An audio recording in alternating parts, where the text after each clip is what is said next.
Vous avez en face de vous un régime qui est prêt à aller jusqu'au bout, qui est prêt à aller jusqu'au suicide, jusqu'à la mort. Et vous n'avez pas quelqu'un en face de vous qui est pragmatique. Bien, nous avons le plaisir d'être en ligne ce matin avec Michel Fayad. Michel, bonjour. Bonjour. Bonjour. Merci d'être Bonjour. avec nous ce matin. Je rappelle à nos auditeurs que vous êtes géopolitologue, professeur de géopolitique à l'Institut français du pétrole et des énergies nouvelles. Et avec vous, je voudrais que l'on fasse un point sur cette attente qui ne cesse de durer, de se prolonger en perspective peut-être d'une opération militaire américaine en Iran. Vous avez le sentiment aujourd'hui, alors qu'on approche d'une réponse des Iraniens à la dernière proposition américaine, qu'on va plutôt vers un accord ou alors plutôt vers un conflit? Écoutez, moi je pense qu'on va plutôt vers un conflit parce que les Américains souhaitent et les Israéliens souhaitent discuter non seulement du programme nucléaire, mais également du programme balistique, ainsi que des proxys. Et en l'état, il est impossible pour l'Iran d'accepter, pour la République islamique d'Iran, d'accepter de traiter et même de discuter de ces trois sujets. Ils sont prêts qu'à discuter de la baisse de l'enrichissement d'uranium dans leur programme nucléaire.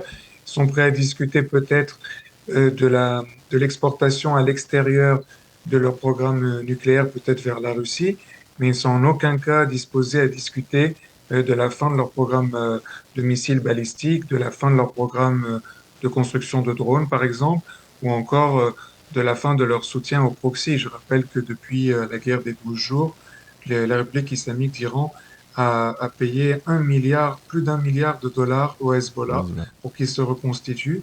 Et ces derniers jours, on a vu au niveau du Hezbollah des officiers des gardiens de la révolution iranienne prendre carrément des postes au sein du Hezbollah. D'ailleurs, si vous vous souvenez, avant la fin de l'année, Israël avait assassiné le chef d'état-major du Hezbollah, qui n'était pas libanais, qui était un Iranien. Donc en fait, le Hezbollah revient à ce qu'il était au départ, c'est-à-dire une partie des gardiens de la révolution iranienne. Oui, alors on va peut-être revenir effectivement sur les risques de conflit de front du côté du nord d'Israël, mais je voudrais avant cela revenir, c'est-à-dire les Iraniens, est-ce que ils sont capables de faire montre de pragmatisme parce que finalement l'enjeu il est terrible pour eux d'une certaine manière. Ils savent, ils ont vu l'armada qui a été déployée dans la région, ils savent ce qu'ils risquent et est-ce que finalement tactiquement pour eux ça ne va, le jeu en vaut la chandelle. Est-ce que finalement ils sont prêts à sacrifier on va dire leur pouvoir pour plutôt que de tenter de négocier comme ils l'avaient fait en 2015? Bon, encore une fois, sur 2015, ce qui avait été négocié, c'était uniquement le programme nucléaire. Oui, c'est vrai. Et Donald Trump, lui, avait dit que c'était le pire accord jamais signé dans l'histoire de l'humanité. Et c'est pour cela qu'il avait traité de tous les noms Obama en disant que c'était un traître absolu pour avoir justement donné cet accord sur le nucléaire aux Iraniens. Donc, je ne crois pas que Trump serait disposé à faire un accord de 2015 bis. Il veut aller beaucoup plus en avant, il veut obtenir davantage de choses des Iraniens. Les Iraniens, de leur côté, essayent de gagner du temps parce qu'ils pensent que si Trump arrive au moment des élections de mi-mandat, les midterm elections, à ce moment-là, eh bien, Trump pourrait perdre ces élections. Donc les républicains ne seraient pas majoritaires, ne seraient plus majoritaires au niveau du Congrès, ou au moins au niveau du Sénat. Et dans ce cas-là, Trump serait dans une situation beaucoup plus compliquée pour envisager une guerre d'une telle ampleur contre l'Iran. Donc les Iraniens essaient de gagner du temps. Mais ils peuvent gagner du Ensuite, temps jusqu'au mois de novembre. C'est encore loin, le mois de novembre.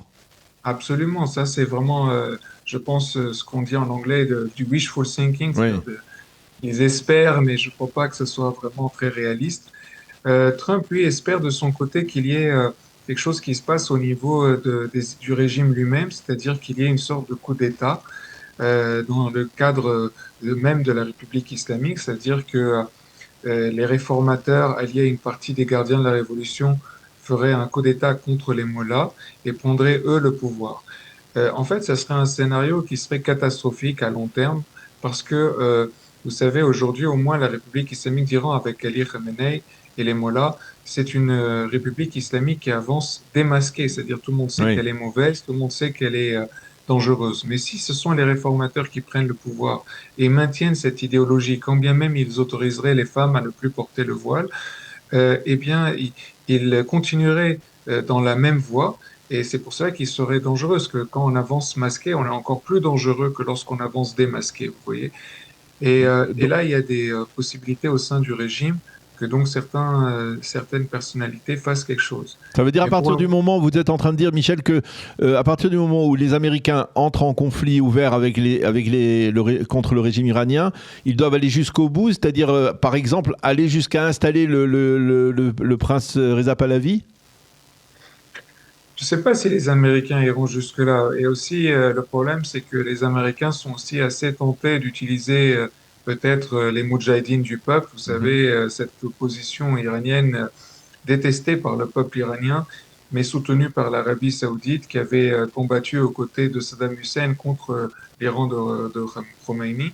Et ces gens sont armés et donc sont organisés. Apparemment, ces derniers jours, ils ont commis quelques actions militaires en Iran.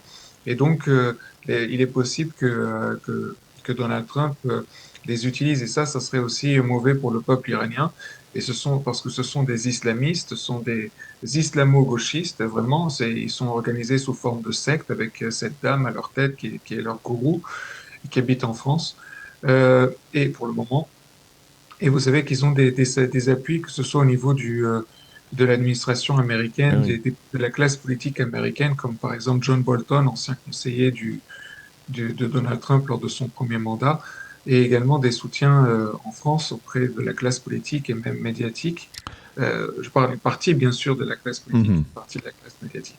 Alors, Mais ce je, qu'il je- faut bien vraiment voir, c'est la possibilité que même avant une possible guerre de Donald Trump, qu'il y ait une sorte de coup d'État à l'intérieur du régime. C'est ce que souhaite Donald Trump, mais pour le moment, on ne le voit pas venir.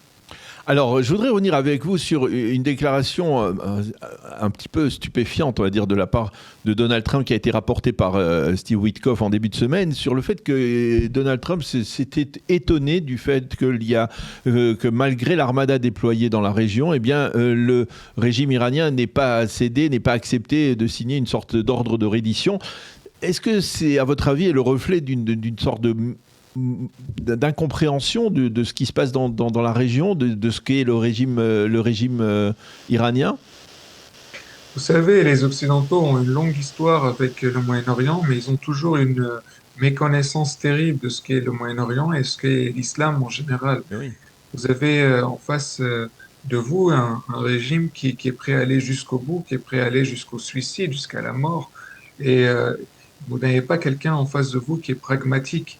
Vous avez vraiment quelqu'un en face de vous qui cherche à gagner, à l'emporter, et quitte à mourir parce qu'il voit à long terme, il voit le succès, la victoire de l'islam. C'est tout ce qu'il recherche. Et donc, Donald Trump, effectivement, fait partie de cette lignée de présidents américains ou même de dirigeants occidentaux qui ne s'y connaissent vraiment pas sur les particularités au niveau de la région du Moyen-Orient et de l'islam en particulier.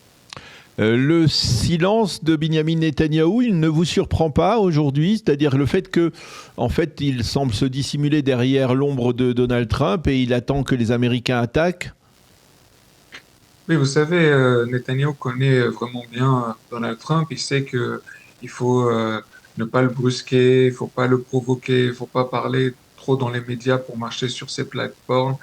Et vous savez, aux États-Unis, il y a quand même quelqu'un qui s'appelle Lindsey Graham, qui est très proche de Oui. Benjamin Netanyahu, qui va voir également Donald Trump chaque quelques jours, qui parle également beaucoup dans les médias.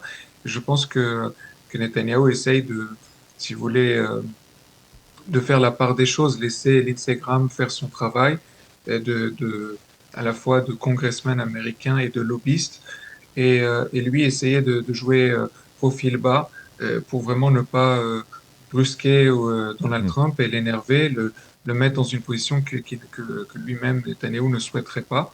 Donc je pense qu'en fait, il y a une véritable stratégie derrière. Ce n'est pas un silence Mhm. complet, c'est un silence stratégique.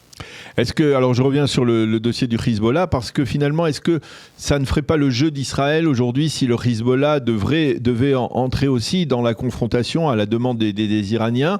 Parce que on le sait ici en Israël, on le ressent, le travail n'a pas été jusqu'au bout. Le Hezbollah existe toujours, il a réussi à se renforcer. Effectivement, comme vous le disiez, il a reçu $1 milliard de l'Iran. Est-ce que finalement, une entrée en jeu du Hezbollah permettrait à Israël de frapper un nouveau coup et peut-être d'affaiblir considérablement, voire même de faire trépasser le mouvement chiite? Oui, en tout cas, c'est très possible qu'il y ait une guerre entre l'Iran et le Hezbollah, effectivement. Et il est clair que si Israël et le Donald Trump... Hezbollah. me- Pardon? Entre Israël et le Hezbollah.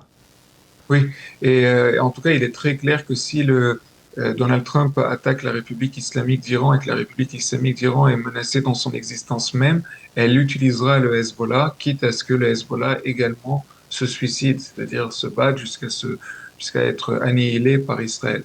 Et donc c'est vraiment quelque chose de plausible.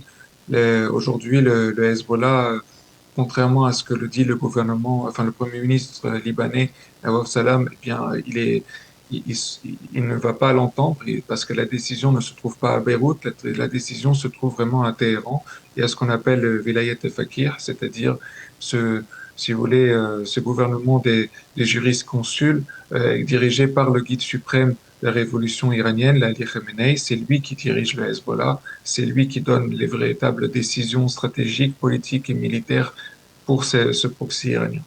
Dernière question, Michel, est-ce que vous êtes surpris par le silence de l'Europe, de la France en particulier, dans ce conflit? Écoutez, malheureusement, la France, avec Emmanuel Macron, a perdu complètement son rôle, sa mission dans la région. Il est vrai que en fait, ça fait des décennies que la France ne joue plus sa mission, qui était celle de protéger les minorités religieuses de la région, les chrétiens, les juifs, les druzes, les alaouites, etc. Mais aujourd'hui, on sent que la France est encore plus dans la politique arabe du Golfe. Vous savez quand même que les pays arabes du Golfe, donc Arabie Saoudite, Émirats Arabes Unis, Qatar, représentent 43% du chiffre d'affaires du complexe militaro-industriel français. Et vous savez aussi que qui paye ordonne.